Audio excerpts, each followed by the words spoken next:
आज हम बात करेंगे production ready way to define SLO. पहले हम देखते हैं कि हम एसएलओ डिफाइन किस लिए करते हैं। एसएलओ से हम अपने बिजनेस एक्सपेक्टेशन को आर्किटेक्चर में ट्रांसलेट करके एक मेजरेबल सिस्टम गारंटी देते हैं। हमें स्टार्ट करना है बिजनेस इम्पैक्ट से, मैट्रिसेस से नहीं। हमें कुछ जो है क्वेश्चंस के जवाब देखने होते हैं, जैसे अगर सिस्टम स्लो है तो क्या होगा, अगर वो फेल हो जाता है तो क्या होगा, और कौन सी यूज़र एक्शन इम्पॉर्टेंट है। ये एसएलओ हम क्रिटिकल यूज़र जर्नी के लिए डिफाइन करते हैं, ना कि पर सर्वर के लिए।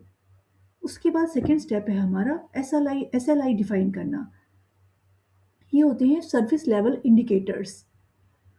कुछ कॉमन सर्विस लेवल इंडिकेटर्स हैं, जैसे कि लेटेंसी के लिए P50, P95, P99, अवेलेबिलिटी के लिए percentage of successful request, up time percentage, throughput के लिए है peak RPS supported, RPS is request पर सेकेंड, एरर रेट है, और एरर रेट जैसे कि 400 प्लस 500 एरर्स का परसेंटेज, और टाइम आउट का परसेंटेज।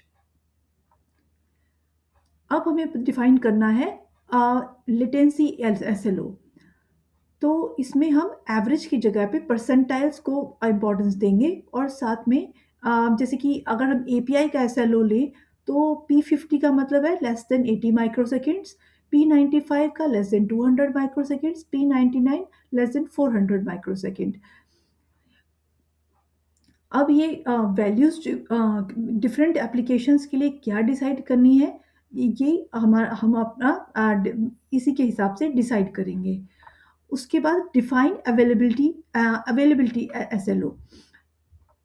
अब अवेलेबिलिटी में 99 के अवेलेबिलिटी होती है, तो 99% अवेलेबिलिटी का मतलब है डाउन टाइम जो हमारा होगा वो 7.3 आवर्स का होगा।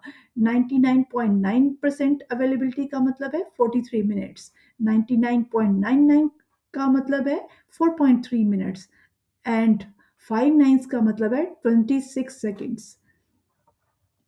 ज़्यादातर प्रोडक्शन जो सॉफ्टवेयर एज अ सर्विस होते हैं, उनका टारगेट रहता है 99.9 से लेकर 99.99%।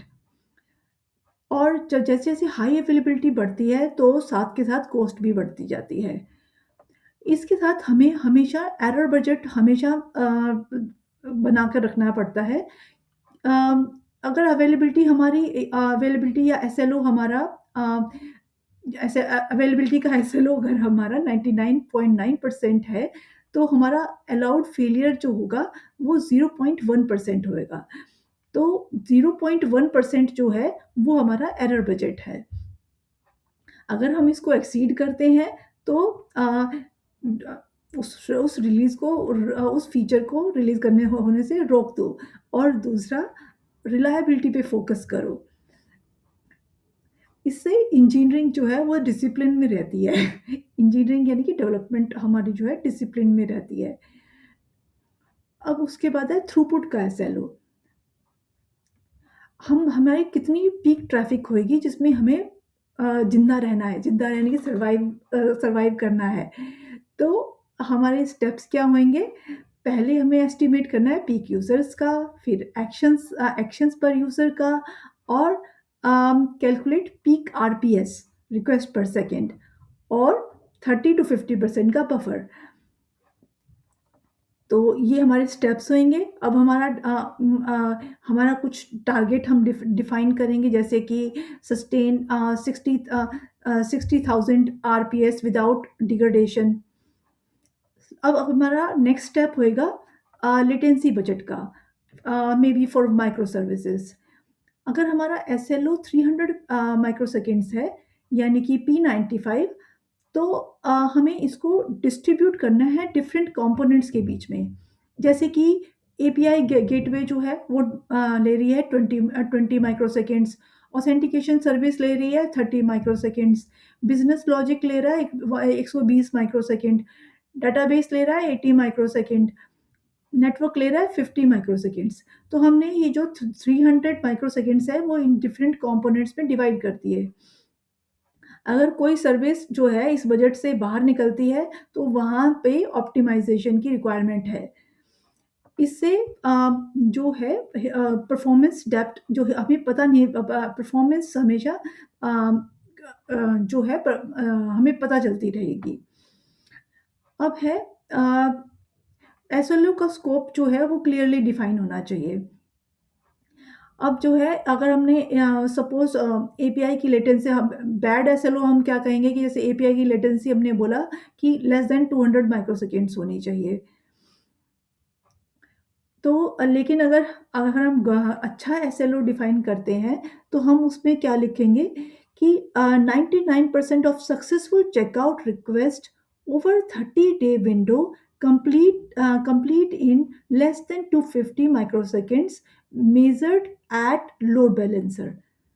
तो इसमें क्लियरली लिखा हुआ है कि क्या कहते हैं हमें कितना टाइम फ्रेम है 30-डे विंडो, और कितना लाइक माइक्रो सेकेंड्स है 250 माइक्रो सेकेंड्स, और ये मेजर कहाँ पे करनी है, लोड बैलेंसर। तो यहाँ पे सब चीज़ें डिफाइंड है। तो उसके बाद हम हमेशा इसमें असल में क्या है, time window, measurement point, traffic type, ये सब चीज़ें डिफाइन करनी है। अब एग्जांपल लेते हैं कंप्लीट एसएलओ डेफिनेशन की।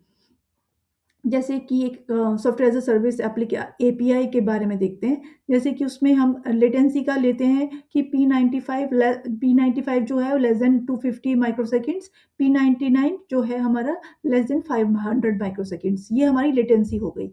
अब अवेलेबिलिटी के लिए 99.95% मंथली, ये हमारा एक एग्जांपल हो गया। एरर रेट हम डिफाइन कर रहे हैं less than 0.1% for 500 responses. Throughput हमने डिफाइन किया सस्टेन 50,000 आरपीएस पीक। रिकवरी हमने डिफाइन की आरटीओ लेस देन 15 मिनट्स और आरपीओ लेस देन 5 मिनट्स। ये हमारा पूरा एक डिफाइन हो गया पूरा एसएलओ। उसके बाद है सिर्फ डिफाइन करने ये एसएलओ डिफाइन करने से नहीं रहता, we have to validate and load test it. तो बिना टेस्टिंग के हम लोग इसको बोल नहीं सकते कि हाँ ये कम्प्लीटली हमने इम्प्लीमेंट कर लिया है। तो इसके लिए हमें क्या करना होगा, लोड टेस्टिंग करनी है, स्ट्रेस टेस्टिंग, केओस टेस्टिंग और रीजनल फेलोवर ड्रिल्स। तो ये सब करना पड़ेगा और हमें कुछ कॉमन मिस्टेक्स से बचना पड़ेगा कि एवरेज लेटेंसी कैलकुलेट नहीं करना, कुछ अनरियलिस्टिक एक्सपेक्टेशन नहीं रखनी बिना बजट के, और बिना एरर बजट होना ज़रूरी है। और थोड़ा-सा बफर होना चाहिए, और साथ में मेज़रमेंट विंडो भी डिफ़ाइन होनी चाहिए।